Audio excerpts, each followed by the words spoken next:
स्वागत है आपका नई धारा रेडियो की एक और पॉडकास्ट श्रृंखला में। यह श्रृंखला नई धारा के संस्थापक श्री उदयराज सिंह जी के साहित्य को समर्पित है। उदयराज जी के इस जन्मशती वर्ष में हम उनकी अमूल्य साहित्यिक धरोहर आप तक लेकर आ रहे हैं इस पॉडकास्ट के माध्यम से। सुनना न भूलें आने वाले कुछ हफ्तों तक नई धारा रेडियो पर।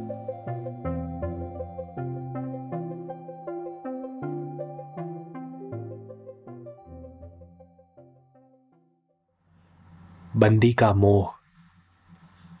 बेड़ियां झंझनाकर जमीन पर आ गईं। एक गड़गड़ाहट की आवाज हुई और बंदी गृह का विशाल दरवाजा खुल गया। क्या मैं मुक्त कर दिया गया? कैदी ने प्रहरी से पूछा। हाँ बसंत सिंह, तुम मुक्त कर दिए गए। सचमुच? तो क्या झूठ मूठ? चलो बाहर की खुली हवा में सांस लो। पिंजड़े में पड़े पड़े सड़ गए, अब जरा दुनिया में चहको। इसके सुख से तो तुम वंचित ही रह गए। जेलर ने हंसते हंसते उसे बाहर ढकेल दिया और बसंत सिंह लौटकर चौखट पर बैठ गया। भाई, मेरी दुनिया तो यह बंदी गृह ही है जहां मेरे जीवन के कई साल बीते हैं। मेरी जवानी के दिन यहां कंबल बुनते बुनते बीते।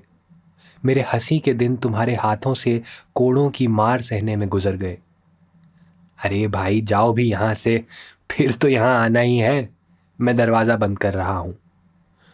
भगवान करे, नहीं भगवान ना करे भाई। जरा ठहरना, एक बार इन बेड़ियों को तो खूब निहार कर देख लूं। इनका साथ मेरे शरीर से पूरे 10 साल तक रहा है। ये मेरे शरीर का अंग हो गई हैं। जाड़े में जब ये बर्फ सी ठंडी हो जाती थीं तो मैं इन्हें कंबल की तह में और कभी घुटनों के बीच दबाकर गर्म कर देता और फिर ये मुझे आप गर्मी पहुंचाती। गर्मियों में जब ये तप जाती तब मैं इन्हें पानी में डालकर ठंडा कर देता और फिर हृदय से चिपका लेता और ये मुझे शीतलता पहुंचाती। ओह, संसार में कठोर चीजें भी कभी कभी कुसुम कोमल बनकर कितना आनंद पहुंचाती हैं। उसका गला रुकते रुकते रुक गया। प्रहरी ने धीरे धीरे दरवाजा बंद कर दिया। दरवाजे की कील उसके ललाट पर खट से आकर लगी। वह चौंक पड़ा। वह बाहर निकला। देखी उसने शहर की भीड़ भाड़, चहल पहल। कितने व्यस्त हैं ये, एक दूसरे के साथ घुल मिलकर कितने प्रसन्न हैं ये। मगर वह है एकाकी, एक नए संसार का अकेला राही। वह एक दो कदम आगे बढ़ा, फिर मुड़ना चाहा। दरवाजा बंद था। केवल बुर्ज पर 2-4 कबूतर लड़ते झगड़ते नजर आए। वह फिर आगे बढ़ा। सोच रहा था कि मान सिंह के घर जाऊं। वह उसका पुराना साथी है। पास ही के पान वाले की दुकान पर जाकर पूछा, भाई पसरहट्टा मोहल्ला किधर है? पसरहट्टा? राम जाने पसरहट्टा कहाँ है। किसी रोड का नाम लीजिए तो बतलाऊं। भाई मैं तो यहां बरसों बाद आ रहा हूं, रोड वोड का नाम मुझे कहाँ मालूम। खैर, दिलीप सिंह के बेटे मान सिंह का पता बता सकते हो? अजी वह तो एक भीषण राजनैतिक अभियोग में काला पानी भेज दिया गया। उसके घर वाले? वह तो शहर छोड़कर चले गए। ओहो, आपका पुराना पसरहट्टा लॉर्ड हार्डिज रोड के नाम से मशहूर है। वह फिर बढ़ा। कभी उसका जी चाहता शहर में खूब चक्कर काटे, कभी जी में आता कि फिर जेल में ही बंद हो जाए। संसार की नई नई चीजें आज उसे बहुत आकर्षक लग रही हैं। बड़ी बड़ी इमारतें और नए नए लोग, दुकानों से भरा हुआ बाजार, मोटर और गाड़ियों से भरती हुई सड़क, ये सब चीजें आज उसे अपनी ओर खींच रही हैं। वह आगे बढ़ता चला जा रहा था, एक बिना लक्ष्य के मुसाफिर के सदृश। न उसे रास्ता ही मालूम था, न अंत ही। उसकी हालत मृग तृष्णा के पीछे दौड़ती एक प्यासी मृगी की सी हो रही थी। जिधर तमाशे की चीजें मिलती उधर ही लपकता, मगर वहां टिक नहीं सकता। क्षण भर कौतूहलपूर्ण दृश्य को देखकर आगे बढ़ जाता। कभी ग्रामोफोन की दुकान के सामने खड़े होकर गाना सुना और कभी बड़े बड़े होटलों में खाते हुए साहब और मेमों को दूर के कोने से खड़ा होकर देखता। कभी पास से निकलते बाबुओं की फैंसी सूटों को निहारता और कभी औरतों के सलवार और ओढ़नी, चोली और घंघरी पर नजर दौड़ाता। यह संसार आज उसके लिए एक नवीन बाजार हो रहा है। शहर का चक्कर काटते काटते सारा दिन कट गया। दौड़ते दौड़ते रानें तन गईं, मगर संसार का आकर्षण चिर नवीन रहा, चिर रंगीन।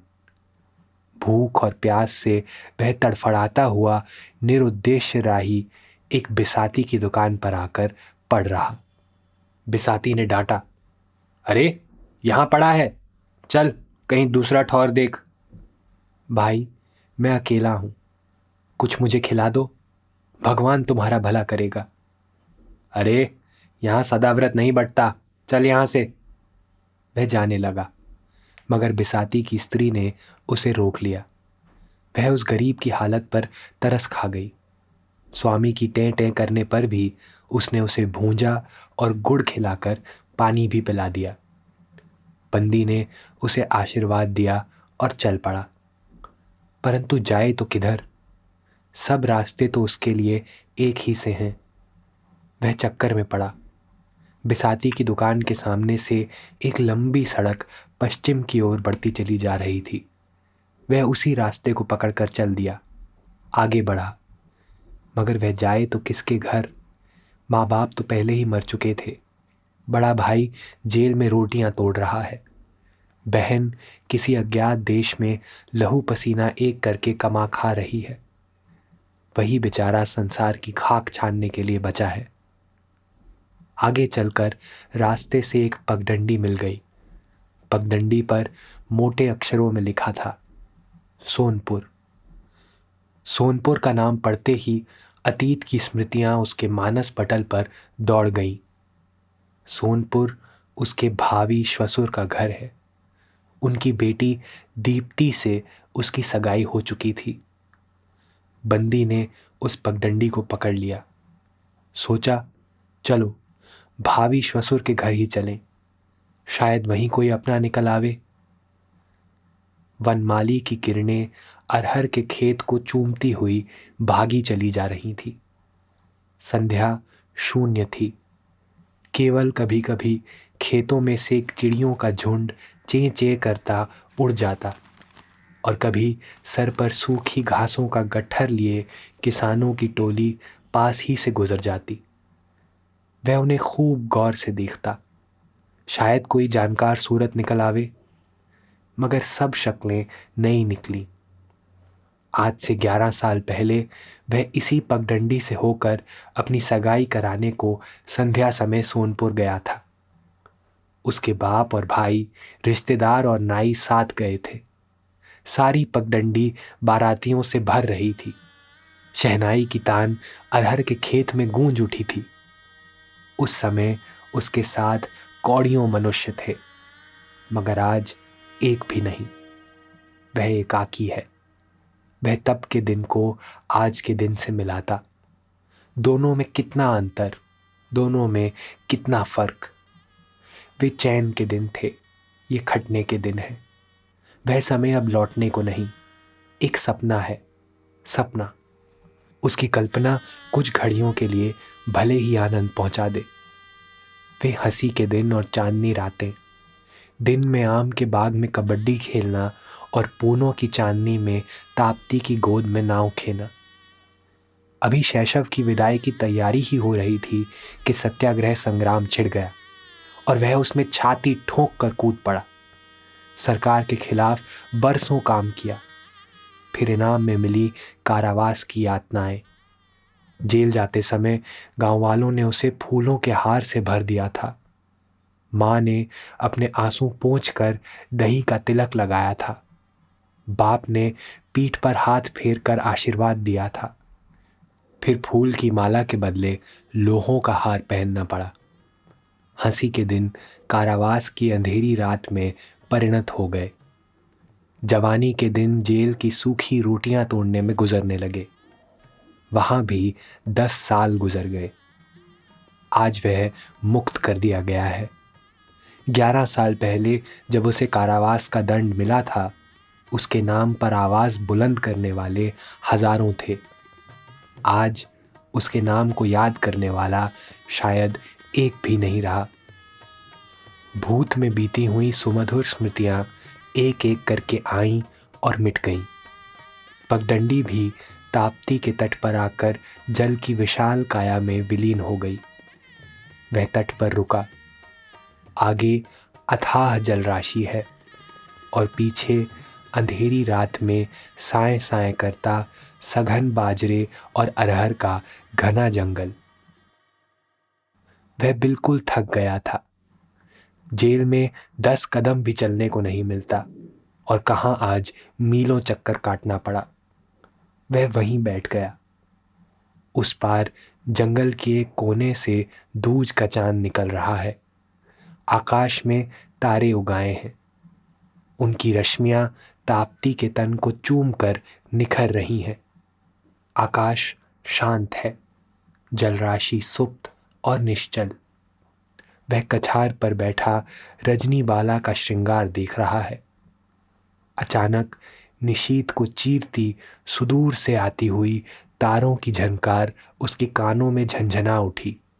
वह चौंक पड़ा, संभल कर सुनने लगा। जिस ओर से तारों की झिनझिनाती आवाज आ रही थी, वह उसी ओर बढ़ा। थोड़ी ही दूर पर एक झोपड़ी मिली। वहां किसानों की एक टोली एक युवती को घेरे खड़ी थी। वह युवती सितार के तारों के जरिए दर्शकों की हृतंत्री के तार को उभार रही थी। सब उस तार की झनकार पर मस्त होकर नाच रहे थे। बंदी भी उन्हीं में मिलकर सितार की झनकार सुनने लगा। सितार के तार युवती की कोमल उंगलियों को चूमकर नाच रहे थे। उसके घुंघरू से निकलती रुनझुन की आवाज एक मधुर लय के साथ गूंज रही थी। उनकी झनकार केवल कानों के पर्दों को ही नहीं चूमती, बल्कि कानों को छूती हुई शरीर में प्रवेश कर हृदय को भी चूम लेती है। युवती भी बजाते बजाते सितारों के तारों के साथ साथ झूम जाती। तारों की झनकार उसकी अनुभूति की पुकार है, उसकी हृतंत्री की मूर्छना है। उनके स्वर में वेदना है, वासना नहीं, करुणा है, कामना नहीं। जब वह झाला बजाती तब कमाल कर देती। झाला के झाल पर सब नाच उठते। जब वह मीण खींचती तब सबों के दिल से मीण निकलती। एक अजीब समा बन गया। सब अपनापन भूल कर झूम रहे थे। मगर कुछ देर बाद सितार बंद हो गया। सब जाग पड़े। कल्पना के लोक से उतरकर वास्तविकता के लोक में आ गए। युवती सितार रखकर खड़ी हो गई। आंचल पसारा। रिचकारियां बरसने लगीं। चंद ही मिनटों में रिचकारियों का ढेर लग गया। उस ढेर में एक अंगूठी भी थी। किसानों का जमघट उखड़ गया। सब घर चल दिए। बंदी घाट पर सो रहा। युवती अपनी झोपड़ी में चली गई। दिन निकल आया है। पूर्व दिशा में सुनहरी किरणें छिटक आई हैं। किरणें बंदी के गालों पर लौट रही हैं। उसकी कनपट्टी से पसीना चू रहा है। लाल ललाट पर मोती के दाने उगाए हैं। पानी का घड़ा कमर पर दबाए युवती घर लौट रही है। संयोग से बंदी की आंखें खुली तो देखा उसी नवयौवना को, सितार के तार पर नाचने वाली ज्योत्सना को। वह बेचारी लज्जा से लाल हो गई। रोआं रोआं सिहर उठा। तुम कहाँ रहती हो? बंदी ने साहस पर भार देकर पूछा। पास ही की झोपड़ी में। और तुम्हारा नाम? दीप्ति। क्या करती हो? भिक्षा मांगती हूं। अकेली हो दुनिया में? नहीं, पतिदेव भी हैं, बराबर बीमार रहा करते हैं। दीप्ति झोपड़ी में आकर सोचने लगी, यह आगंतुक है कौन? खैर, मुझसे क्या वास्ता, कोई भी हो। वह रिचकारियां गिनने लगी। उसमें एक अंगूठी को देखा तो घबरा उठी। किसकी अंगूठी गलती से चादर में आ गिरी? इसी समय बंदी ने पीछे से कहा, गलती से नहीं दीप्ति, जानबूझकर चादर में गिरा दी गई। दीप्ति सन्न हो गई। घबराने की कोई बात नहीं, बंदी ने समझाया। यह तुम्हारी ही अंगूठी है, मेरे पास थी, कल रात को मैंने इसे तुम्हारे पास लौटा दिया। मेरी अंगूठी? हाँ हाँ, तुम्हारी। क्या मुझे तुम पहचानती नहीं? जी नहीं। मैं वही बसंत हूं जिसके साथ आज से 11 बरस पहले तुम्हारी सगाई हुई थी। इस अंगूठी को तुम्हारे पिता ने मुझे अपना भावी दामाद समझकर पहनाया था, मगर नियति को यह मंजूर नहीं था। मैंने बंदी गृह की बांदी से शादी की और तुमने एक। दीप्ति शांत थी, केवल उसके होंठ हिल गए और आंखें चमक गईं। बंदी कहता गया, यह अंगूठी रह रहकर सोई हुई स्मृतियों को जगा देती है। मगर आप तो कहते थे कि मेरा परिवार देश में बसने वाले सभी प्राणी हैं, हमारा घर सारा देश है। हाँ, कहता तो था और आज भी कहता हूं, मगर हर एक मनुष्य अपने पास चंद प्राणियों का एक परिवार खोजता है, जिसके साथ वह दिल खोलकर हंस सके और रो सके। यह परिवार ही उसके एकाकीपन को दूर कर सकता है। मगर हाँ, यह कोई ज़रूरी नहीं कि यह परिवार माँ और बाप, भाई और बहनों का ही हो। दीप्ति चुप थी और वह कहता गया, और तुम्हें तो मालूम ही है कि मेरे घरवाले मर चुके हैं। मेरे कई राजनीतिक साथी भी जेल में पड़े हैं और कई मर भी चुके हैं। मैं ही इस संसार में एक अभागा रह गया हूं। उसका गला भर आया। दीप्ति ने गंभीर होकर कहा, आप अपनी अंगूठी तो ले लीजिए। नहीं। हां, ले लूंगा, मगर मगर मगर तुझे भी। दीप्ति चौंक पड़ी। मुझे? हां, तुझे। हिश, कैसी बातें करते हैं आप? क्यों? क्यों? दीप्ति, मैं बंदी होकर शादी करने के लिए तैयार हूं और तुम सरकार के बंदी हो। मैं समाज की बंदी हूं। तुम्हारे हाथ में सरकार की बेड़ी पड़ी है, मेरे हाथों में समाज की पाबंदियों की कड़ी बंधी है। क्यों? क्योंकि मैं नारी हूं। और हां, इस कड़ी से भी मजबूत एक दूसरी कड़ी है जो कठोर और निर्मम दोनों है, और वह है भारत की नारी के लिए पतिव्रत धर्म, जिसे सीता और सावित्री ने रोपा था, कुंती और गांधारी ने सींचा था। और वह चुप हो गई। बंदी गंभीर हो गया। वह झोपड़ी से बाहर निकल आया और एक ओर चल दिया। कुछ दिनों बाद अफवाह फैली, आज सभी राजनीतिक कैदी पकड़ लिए जाएंगे। बसंत सिंह एक पान की दुकान पर बैठा था। वह उठ खड़ा हुआ और जेल की तरफ बढ़ा। जेल के फाटक पर राजनीतिक कैदियों की भीड़ लगी थी। सब एक एक करके अंदर भेजे जा रहे थे। वह भी दरवाजे के पास पहुंचा, मगर चौखट के सामने रुक गया। पैर आगे बढ़ने से एक बारगी इनकार कर गए, मगर फिर वह दिल कड़ा कर अंदर चला गया। बेड़ियां झंझना उठीं, फिर हाथों में बंध गईं। गड़गड़ाहट की आवाज हुई और बंदी गृह का विशाल दरवाजा बंद होने लगा। इसी समय एक युवती भीड़ को चीरती हुई और अपनी अंगूठी ले लो की आवाज बुलंद करती फाटक के पास पहुंच गई। दरवाजा आधा बंद हो चुका था। उसने अंगूठी को जोर से फेंक दिया। वह अंगूठी किवाड़ से टकराकर बाहर दूर जाकर गिर पड़ी। दरवाजा बंद हो गया। बंदी फिर काल कोठरी में बंद हो गया। दीप्ति रुक गई। उसकी चूड़ियां अचानक किवाड़ों से टकराकर चूर चूर हो गईं।